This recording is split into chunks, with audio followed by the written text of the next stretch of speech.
Hello everyone, welcome to the Hardy Complex. This is Monday morning, October 22nd, 2018. Again, as I said, this is the Hardy Complex, the one place for everything and anything you don't want to see or hear.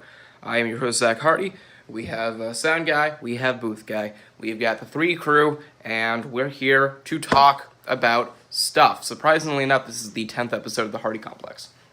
So, I think we did 2 episodes at the start as an icebreaker to see how we want it, or what we wanted to do with the series, how to approach it, and kind of get a couple of things squared away. First and foremost, we ended up then doing episodes 3 through 8 unopposed. We had a vacation week, and then we had it last week, and then we have it this week. So yeah, we're on the right track. Good set of schedule. One thing I will complain about, though, the fact that Christmas and Thanksgiving and Halloween all kind of come up within the next 2 or 3 months, and that is the worst part for when you want to film a podcast, because in that case, I'm not sure.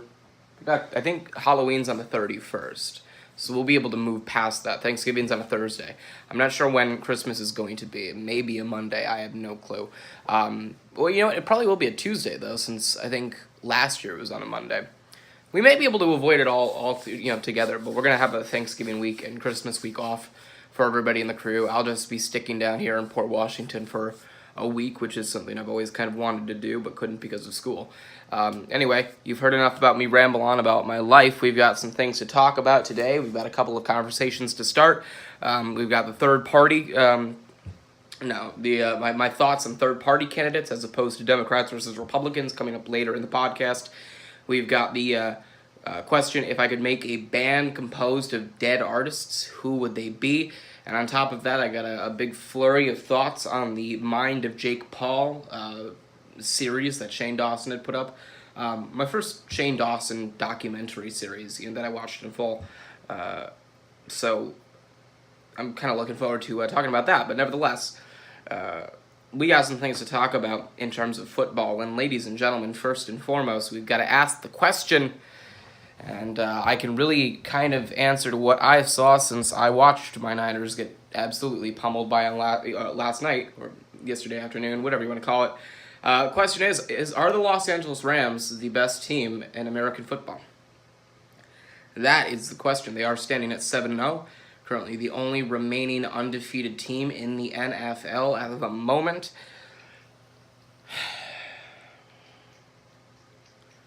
Kind of breaks my heart since they are... God damn it, never mind. It kind of breaks my heart since they are in the same division as us. They are in the same conference. They will most likely be pummeling the NFC West for years to come.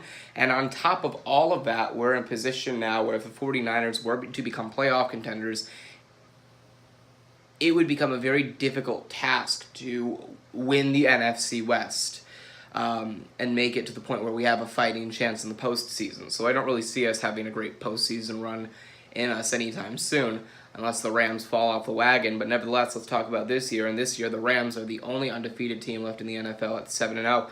The question is, are they the best team in pro football? Well, the answer to that lies in many different aspects in many different regions. If you want to ask the question or beg the question if they are the best playing football team, if they do the specific things on the field that I think they do better than everybody else, then I think sure. I think they are well-powered offense. I think their rushing game is potent. I think their passing game is incredible. I think Jared Goff has plenty of weapons, and I think Robert Woods is still there. But if not, and he's still got Sammy Watkins, and on the defensive side of the ball, you've got Ndamukong Suh, you've got Aaron Donald. I'm not sure if you have Joel Bitonio. I think he may still be in Cleveland, but I thought I heard something about the Rams and Joel Bitonio, so he may be in Los Angeles, but for all I know, he's still in Cleveland. Their secondary is fantastic. Their linemen are great. It's kind of a case of I don't think the Rams have any weaknesses in that team, and that's a shocker for those of you that are not familiar with football. Perhaps you're a wrestling fan or you're just a Zach Hardy fan and listen weekly, and you don't really know much about the topics. You just love hearing my voice. Thank you very much for that. But nevertheless, if you don't know football, let me try to break it down to the most simple points. In football, you have excuse me, a 53-man roster. So you are to have 53 people on your team. You are to have at least 2 players, other than fullback, kicker, and punter. You are to have at least 2 players ready to play each position. There are 22 positions on both sides of the ball, 11 positions on offense, 11 positions on defense. Sorry, frog in the throat. So for you to be able to have every single one of those positions in line, intact, ready to play, healthy, that's one of the most important parts, but also the other most important part is capable of playing at a very high level. That's near to impossible. And I can tell you, sitting here right now, I do not see a single weak point on the Rams' offensive or defensive side of the ball. Not to mention, their punter is great. I forgot his name, but he can get it within the 20 easily. Their kicker, Greg Zuerlein, Greg the Leg, fucking fantastic. Other than Justin Tucker and maybe Steven Gostkowski, he's the one guy I would always pick in fantasy if I was brought to that. If I was in a third choice, it'd be up between Greg Zuerlein and Adam Vinatieri. And their special teams unit is great as well. They can cause a lot of special teams turnovers, a lot of special teams scores. It's kind of the case of the Rams are just such a well-oiled machine on all sides of the ball. And if you're not familiar with football, let me just tell you that this much. I have not, and I've been watching football for 10 years, I have not seen a team fill out every position on the roster with great players capable of playing at a high level ever. Right? The Colts, when they started out the season 14-0, the Saints in that same season when they started out 13-0, the fucking Chiefs last year, hell, even the Chiefs this year, there have been their weaknesses. Whether it may be a battered down secondary or a defensive line that can't stay healthy, whatever the case may be, I don't think I've not seen a team, no matter what their record was, no matter how great they were, I have never seen a team in the past 10 years of watching the NFL that have had every single position filled out by players that can play at a very high level. It's insane. They are the equivalent of the Golden State Warriors, but it's just kind of a case of anything can happen in the NFL. That's the one thing I really do love about the NFL compared to every other major pro sport. It's that in their postseason, no matter what round it is, it's always one and done. Sorry. It's always win or go home. Jesus fucking Christ. Fucking frog in the throat is pissing me off now. Alright. Let's hope I've gotten that under control. Where was I going with that? God damn it. Fuck. Shit, I don't fucking... God damn it. Oh, that's what I was going to... I like it in the NFL postseason compared to every other major pro sport in North America. No matter what round it is, it's always win or go home. And with that case, the Rams were extremely strong last year, and they still got booted out in the first game of the postseason, the wild card round against the Falcons. The Eagles, had they had to play a best-of-7 series, they would not stand here as Super Bowl champions. I can't say that for sure, but I can tell you this much. They wouldn't have had that kind of luck. I don't think the Rams, or I don't think the Falcons would have gotten past the Rams eventually. I don't think, God, who else was in the postseason? I don't think the Jaguars would have lost to the Patriots. I think the Patriots would have lost out to the Jaguars. I think in the Super Bowl, you would have gotten probably like the Jaguars versus the Vikings, which I was assuming was going to happen anyway. You wouldn't have gotten Patriots and Eagles, even though that was a really good game no matter what. I guess the defense didn't want to show up, though. But I digress. It's kind of a case where anything can happen in the NFL.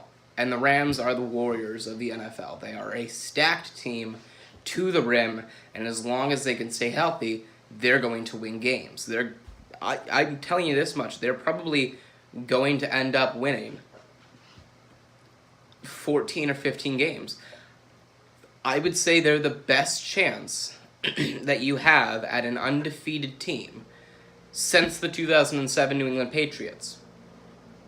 I don't think the Colts or the Saints were set to make a 16-0 run. I think the Colts would have ended up doing it had whoever their coach was at the time. Was it Tony Dungy? It may have been Tony Dungy, I don't know. But had they not set out their players the final 2 games of the season, the Cowboys knocked off the Saints that year. The Panthers were never going to go 16-0. The Packers, I think they had a 15-1 season, but they got knocked out in their first game against the Giants. I think that this is the best chance you have since the 2007 New England Patriots of an undefeated team winning the Super Bowl. I think I think the Rams winning the Super Bowl is a very real possibility, but I think first and foremost, I think the Rams going undefeated is the. I mean, I would probably put money on the Rams being undefeated. I mean, you look at their schedule. They've played 1 game against the Seahawks. They played a game against the Cardinals, a game against the 49ers. The Seahawks are beaten and battered. Once Jimmy Garoppolo comes back next year, if he can stay healthy, the 49ers are also going to kind of fight, but at the same time, they're probably not going to be much of a match for the Rams. Josh Rosen, we'll get to him in a minute, but Josh Rosen, I don't really see him competing with Jared Goff in a high-powered Rams offense. And the Seahawks are absolute shit. This year will probably be their last year in which they can look at a possibility of a 500 season. But aside from that, they have 3 more games against those teams, so just knock that up to 10-0. Even if the Seahawks competed last time, they're not going to compete next time. So you've got the Seahawks, Cardinals, and 49ers. That's 10-0 right there. Let's see, okay, we're playing the AFC West this year, so that means the Rams are as well. So they have beaten the Chargers. I think they may have played the Raiders. They'll probably beat out the remainder of the AFC West other than the Chiefs. That'll most likely be flexed into the Sunday night matchup. But nevertheless, aside from that, I think the only competition that the Rams have to be beaten at 16-0 is the Chiefs. You might as well chalk them up to being undefeated now. I think they have a real shot at that. Now, the postseason, that's a different story because every team has a possibility of showing up or not showing up in the postseason. I don't count either out either way. But when it comes down to it, I think that the best chance you have at an undefeated team are the Rams. They're stacked from point A to point Z. There's no weakness that I see that can be very heavily exploited. Even if you have a high-powered offense and a strong defensive line and a strong defensive presence, there may be a weakness in the secondary you can attack. But they don't have a weakness in the secondary. They don't have a weakness on the defensive side of the ball. They don't have a weakness on the offensive side of the ball. They don't have a weakness in the special team side of the ball. They don't have a fucking weakness in the goddamn practice squad, for fuck's sake. I don't see anybody really competing with the Rams. And that fucking pisses me off because Jared Goff is young. Todd Gurley is young. Their defensive line, they have a lot of years so that way they can draft players and start progressing them. The Rams are in the best position they've ever been in, even more so than the greatest show on turf. Because I think when it comes down to this, you have enough players to the point where those players can play for another 3 or 4 or 5 years maybe.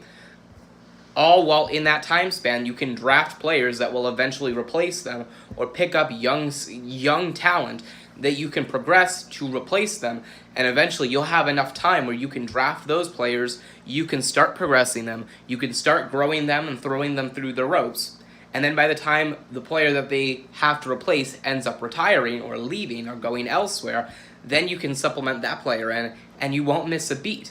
The Rams are in the best position right now, and if they play their cards right, they could have 40 years of having a solid team, playoffs year in and year out. The reason it doesn't happen so often is because there's rarely, if ever, any chance for a team to stack up the way the Rams have stacked up.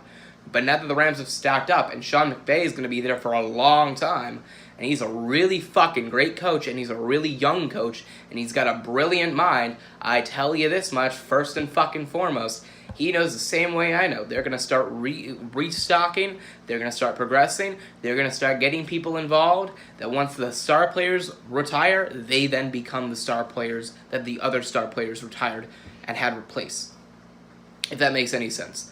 The Rams, if they play their cards right, could just be dominant for decades. And it's a scary thought because they're in the same fucking division as us.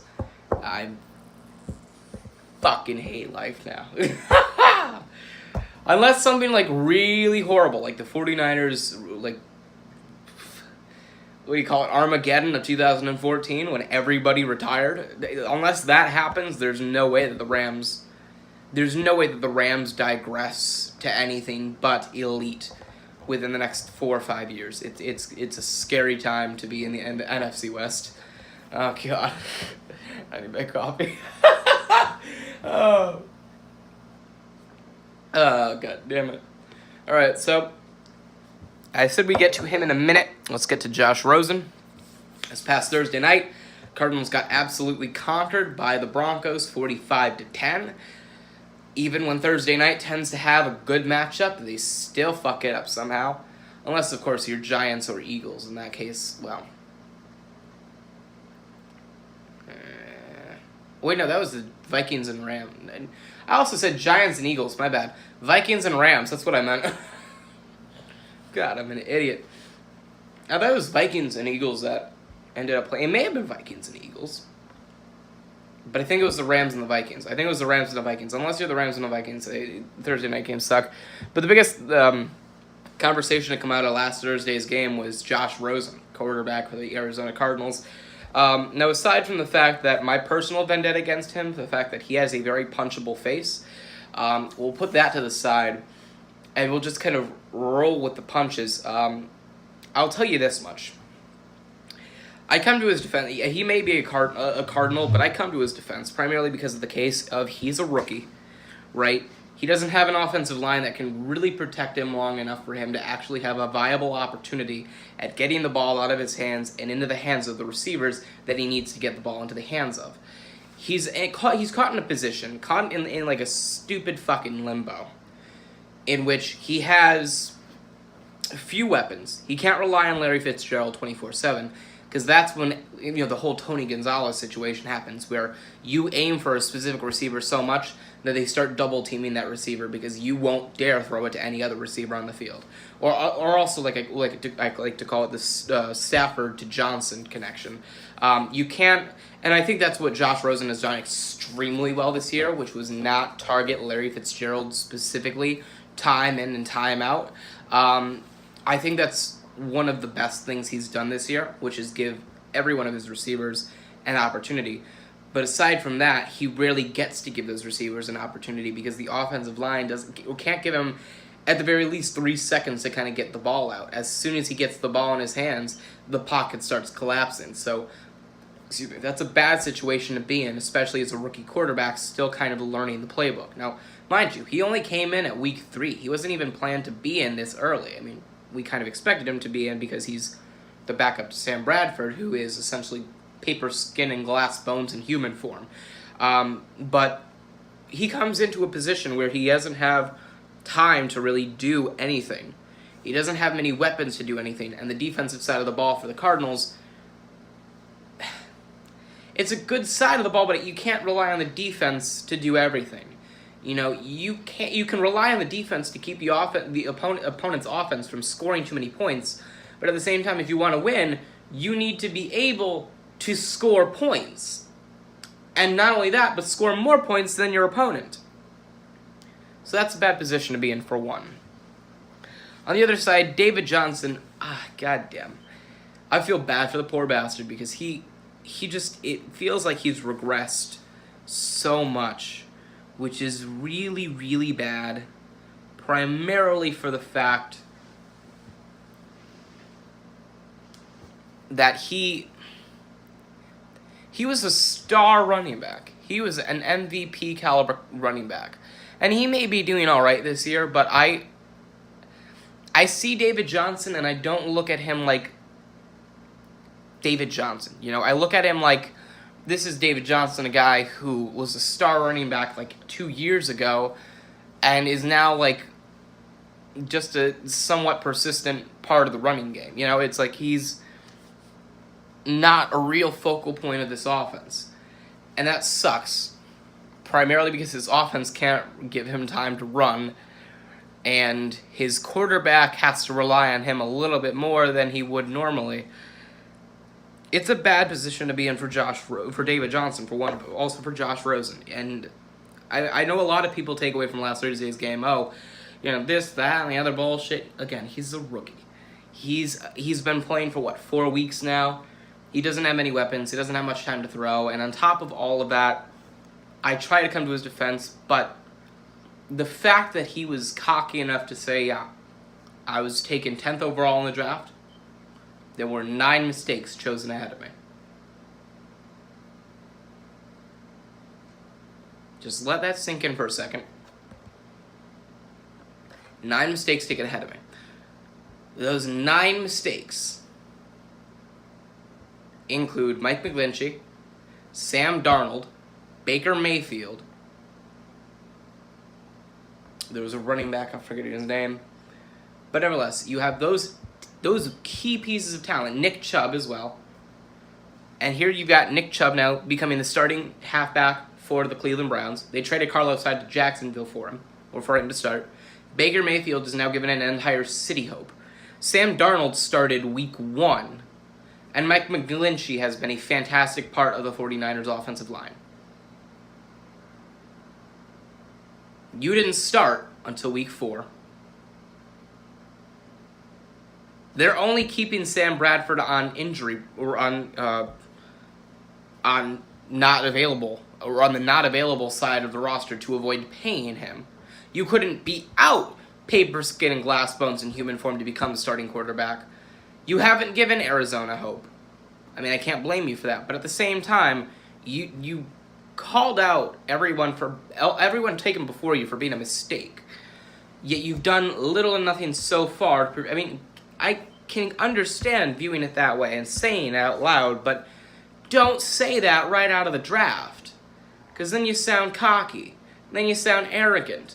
Not to mention, you say that when you're in a division with the 49ers having Jimmy Garoppolo, the quarterback of the future, the fucking Seahawks just still being the Seahawks. You're a rebuilding team, and the Rams are going to fucking kick your ass for the next 40 years.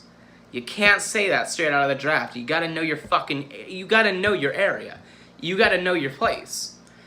And sure, 3 years down the line, if you're starting to become a really reliable quarterback, then you can say, there were nine mistakes taken ahead of me. But you said it way too soon. And I can come to your defense and call you a rookie just trying to learn the ropes. But you can't expect me to tell you, or to tell everyone that you're just a rookie trying to learn the ropes when you've been telling everybody, well, I know my way around the ropes. I've been doing these ropes for years now. I've got them all under control. And you can't get past number 2 without falling in the mud. It's a sticky situation, but it's kind of one that Josh Rozen sort of put himself into, just with his words and his mouth and his punchable face. But nevertheless, it's a bad situation. I feel bad for him. But also, let's look back. I think Josh Rozen lost this week. Sam Darnold lost this week. Baker Mayfield lost this week. And who was the other quarterback? Shitty shit. Oh, goddammit. Who's what's... Redskins, Giants? No. I'm just going to go down the name. Packers, Lions, Vikings, Bucks, Saints, Panthers, Falcons, God, what was the other quarterback? There was Lamar Jackson, but there was a 4th rookie. God damn it. Raiders have Carr, Chargers have Rivers, Chiefs have Mahomes. He's been here for a while, though. And also, why am I blanking? God damn it. It's LA, there was Oakland, there was... Fucking hell! What am I missing? Fucking Josh Allen, there you go. Josh Allen, they got decimated by the Colts. So yeah, all the rookie quarterbacks lost. 3 weeks ago, I think they all lost. Then last week, they all won. Now this week, they all lost. It's fucking... Ugh. Damn. Anyway, that's just the position we're in. How are we doing on time? Okay, so... Alright. We'll just do 2 minutes of commercials then. Alright. Hardy Complex in 120. We'll come back with another topic.